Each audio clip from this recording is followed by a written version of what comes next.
In this video, I'll show you what to do if your Amazon account is closed. The first thing you need to do is go to the official website for Amazon, which is amazon.com, depending on your region or whichever applies. At the very bottom, scroll down and look for the Let Us Help You section. Choose the option that says Your Account and click on it. From here, you will see a number of options. In the Your Account section, look for Login and Security and click on it. On this page, Amazon will ask you to enter your email or mobile phone number. Instead, choose the Need Help option and then select Other Issues with Sign In. Next, you need to select an issue. Choose the option that says, I don't have an Amazon account, but need help. It will then display information saying you can call the provided numbers for assistance.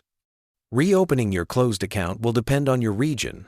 For example, in some regions, you must directly contact Amazon support. It's best to check the official Amazon website for the most updated support numbers. When contacting support, let them know that you need assistance reopening your account. You might need to provide the email address previously linked to your Amazon account. Once you reach out, Amazon support should be able to help you recover and reopen your closed account.